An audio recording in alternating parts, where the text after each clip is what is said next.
Bon, si vous aimez le tuning, le Japon et les jeux de course, vous êtes tombé au bon endroit en cliquant sur cette vidéo, puisqu'aujourd'hui on va parler d'un jeu de course très bientôt disponible, jeu de course gratuit. Ce jeu c'est le prologue de Japanese Drift Master et aujourd'hui en vidéo, je vais vous dire tout ce qu'il y a besoin de savoir à propos du jeu. En gros, je vais vous faire une présentation. Alors sachez que effectivement, j'avais déjà parlé de ce jeu il y a environ un an lors du reveal au grand public de Japanese Drift Master, mais ce qu'il faut savoir c'est qu'il y a beaucoup de choses qui ont été améliorées, beaucoup de choses qui ont été changées, qui ont été implémentées depuis cette vidéo et même depuis la démo qui était sortie il y a environ 6 mois. Du coup, aujourd'hui en vidéo, petit récap de tout ce qu'il faut savoir sur le prologue de Japanese Drift Master, à commencer déjà par sa date de sortie, puisque vous pourrez le télécharger gratuitement sur Steam dès le 8 août 2024. Alors oui, pour l'instant c'est que sur PC, on ne sait pas vraiment si le jeu final sortira sur console. Ce qu'ont dit les développeurs, c'est que si le jeu marchait bien, s'il se faisait une commu, alors il travaillerait sur une version console dans les prochaines années à venir. Mais pour l'instant ça reste pas sûr du tout. Donc pour les joueurs PC, vous pourrez le télécharger sur Steam, et évidemment, encore une fois, c'est gratuit, je le reprécise parce que je sais qu'on va me poser la question 50 fois. Sur la page de Steam du jeu, vous trouverez également les configurations PC requises et recommandées. Elles sont assez faibles, c'est-à-dire que même pour jouer au jeu en bonne qualité, en ultra, avec une bonne fluidité, le jeu ne demande qu'une RTX 3060 Ti, donc on est loin d'être vraiment sur les plus grosses cartes graphiques du marché. Ce sera dispo à partir du 8 août, mais sachez que de mon côté, j'ai déjà reçu ma clé. Je vais pouvoir commencer à vous faire des vidéos dessus dès aujourd'hui et même commencer à streamer dessus dès ce soir. Donc si vous avez envie de voir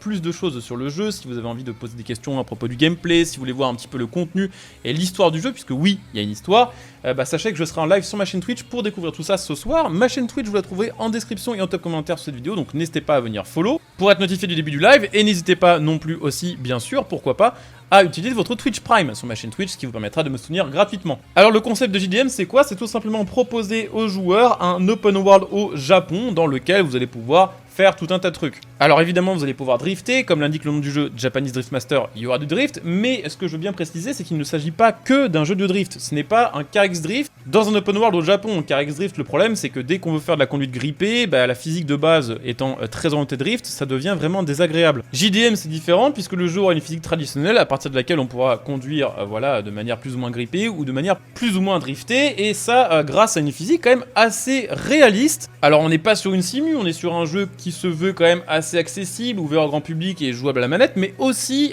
jouable au volant. Et d'ailleurs, je l'avais testé il y a à peu près 6 mois, il y avait une petite démo. Le jeu avait un très bon feedback au volant et j'avais été assez surpris justement des sensations que j'avais pu avoir avec mon volant de l'époque, sans trop toucher au réglage du jeu. Il y avait vraiment un bon retour de force et une assez bonne précision de la conduite. Vous l'aurez donc compris, l'open world se déroule au Japon, autour du lac d'Aikama. Il n'y a pas que des routes sinueuses. Alors effectivement, dans le gameplay que vous allez voir en fond, c'est un vieux gameplay, puisque pour l'instant, au moment où je fais cette vidéo, je n'ai pas encore eu accès à cette nouvelle version de JDM, je n'ai pas pu tourner mes propres gameplays, donc je recycle mes anciens gameplays ou je recycle ceux des développeurs du jeu.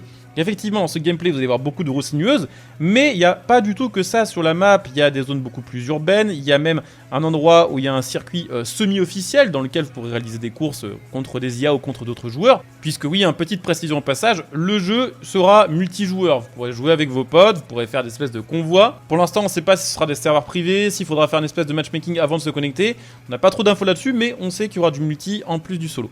Donc, je vous le disais, il y aura tout un tas de types d'environnements et il y aura aussi des villes. Alors, faut pas s'attendre pour le coup à des méga grosses villes, genre Tokyo. Là, ce sera des villes, on va dire, de taille moyenne, des villages, des tunnels, des autoroutes. Donc, vous l'aurez compris, ce sera assez varié et la taille de l'open world a l'air d'être quand même relativement grande, même si je pense très clairement qu'on sera sur quelque chose d'à peu près équivalent à la moitié de celle d'un Forza Horizon 5. Vous pourrez donc dans cet open world réaliser des courses classiques, du contrôle à montre, des courses contre des IA, des challenge drift, ainsi que des missions. Ils ont laissé sous-entendre la possibilité qu'il y ait pourquoi pas une dimension un peu RP sur le jeu. Ils ont montré des configs taxi, ils ont montré aussi la possibilité, et ça on avait déjà pu le tester dans la dernière démo, de conduire des utilitaires, des véhicules qui n'ont rien du tout de sportif, mais qui pourraient potentiellement servir à faire des métiers. Et je vous le disais, le jeu a une histoire. Alors pour l'instant, il n'y a pas eu trop de spoil à son sujet. La seule chose qu'on sait, c'est que sur le jeu, on va incarner le jeune lycéen rebelle Akori. On ne sait pas à quel point l'histoire sera travaillée, on ne sait pas à quel point il y aura éventuellement des missions qui sortent un petit peu de l'ordinaire, histoire de varier un petit peu les gameplays. En tout cas, il y a une petite trame scénaristique, ce qui est quand même une bonne chose, même si je pense qu'il ne faut pas s'attendre à un scénario à la Need for Speed non plus, quoi.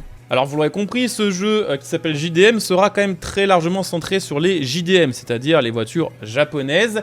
Il y aura des voitures plus ou moins récentes, des voitures plus ou moins sportives, et il y aura surtout un peu de tout. avec beaucoup de classiques, hein, des Skyline, des Civic, des 350Z, des Silvia, des Trueno. Il y en aura un peu pour tous les goûts, de toutes les époques. Sachez quand même que ces voitures-là, sur le jeu, ne seront pas sous licence. Ce qui est assez bizarre, en fait, sur ce jeu, c'est qu'il y aura certaines marques qui sont présentes, comme Subaru. Il y aura vraiment des modèles Subaru en partenariat avec Subaru.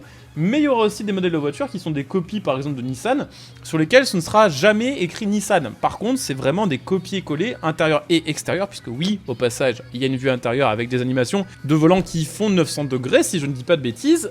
Donc on a des voitures copier-coller de la réalité, mais sans les marques. Ces voitures seront améliorables et customisables. On pourra évidemment faire plusieurs réglages, changer un petit peu toutes les pièces, avoir accès à des kits carrosserie, mais aussi avoir accès à des pièces au détail. Donc plusieurs pare-chocs différents, des jantes, des capots, des ailerons, histoire de se faire des customs uniques. Il y aura aussi un éditeur de livret, hein, pour que vous puissiez vraiment laisser libre cours à votre imagination. Chaque course rapportée ou chaque défi complété, selon votre résultat, vous attribuerez une certaine somme d'argent et vous utiliserez cet argent pour acheter des nouvelles voitures ou pour éventuellement les customiser. Sachez que sur le jeu, on aura aussi accès à des maisons. Alors pour l'instant, ils n'ont pas vraiment donné énormément d'informations là-dessus. On sait que on commencera avec une maison, qu'on aura accès à son garage pour customiser notre voiture et pour l'entreposer, mais on ne sait pas à quel point ce sera développé. Est-ce qu'on pourra vraiment circuler dans les maisons comme un TDU? Est-ce qu'on pourra avoir plusieurs maisons sur la map? Pour l'instant, on n'a pas les réponses à ces questions. Mais on aura au moins une maison qui sera située juste à côté du lac. Et d'ailleurs, ça me permet de faire la transition pour vous parler un petit peu de l'open world. J'ai trouvé, quand j'avais testé le jeu à l'époque, et en testant, on va dire, qu'un petit bout de map, parce que c'était vraiment le contour du lac Aikama qui était dispo sur les démos, j'ai trouvé que la map, même si il n'y avait pas de piétons, par exemple, la map faisait assez vivante. Il y a une espèce de sérénité, probablement due au fait que le jeu se déroule au Japon, mais je sais pas, il y a un feeling assez naturel, il y a plein de voitures qui sont garées, il y a des lumières un peu partout. On a l'impression qu'il y a de la vie sans vraiment jamais en voir, même si évidemment on va croiser des civils, on va croiser d'autres voitures sur les routes, et évidemment d'autres joueurs. Et je sais pas, j'ai trouvé que le jeu paradoxalement était assez vivant en termes d'open world. L'open world est assez joli. Alors quand je parle d'open world, ce qu'il faut bien comprendre, c'est qu'on n'est pas sur un open world à la Forza Horizon. Vous n'allez pas pouvoir péter les barrières et couper à travers champs comme des porcs.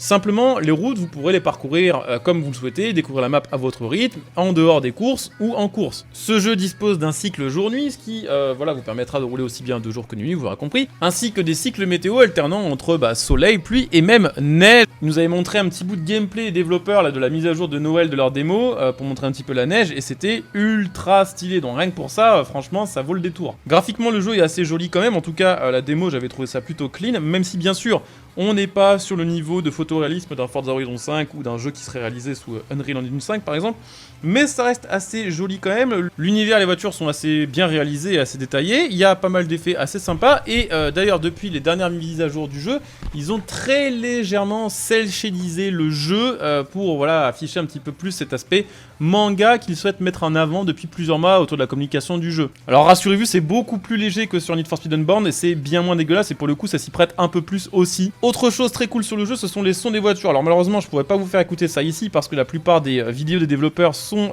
fournies avec des musiques par-dessus, des musiques qui sont évidemment copyrightées, vous en doutez. Mais les développeurs ont vraiment mis un point d'honneur à réaliser des sons de voitures très cool. Il y a vraiment eu beaucoup de posts de leur part sur les réseaux sociaux où ils montraient comment ils ont fait pour avoir des sons voilà, les plus cool possibles.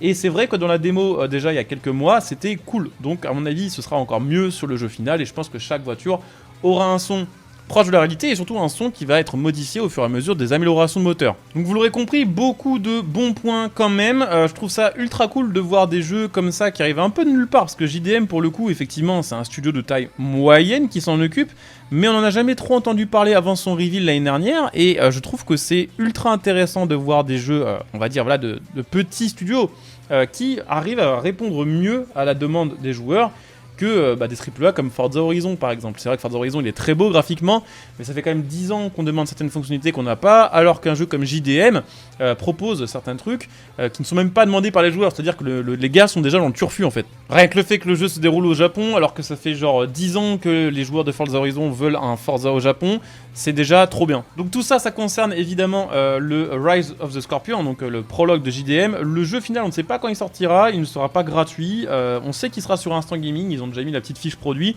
Je pense que le jeu sur Steam coûtera quelque chose comme 30 €, et je pense que sur Instant Gaming, via mon lien que vous trouverez sous cette vidéo, qui vous permet d'ailleurs, je le rappelle quand même, d'acheter tous vos jeux, que ce soit JDM ou d'autres jeux, voilà, bien moins cher qu'ailleurs sur le marché en donnant un petit coup de pouce.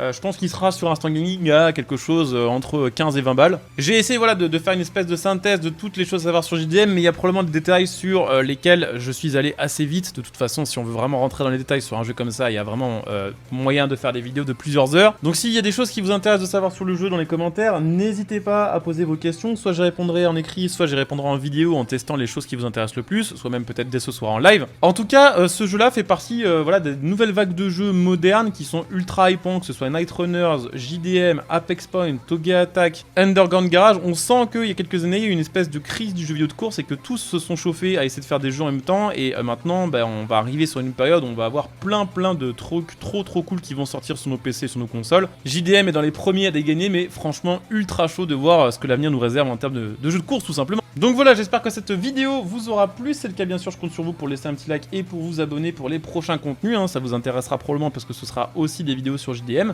Merci à vous d'avoir suivi cette vidéo. Je vous dis à très bientôt. Bonne journée à tous. Ciao et bon jeu.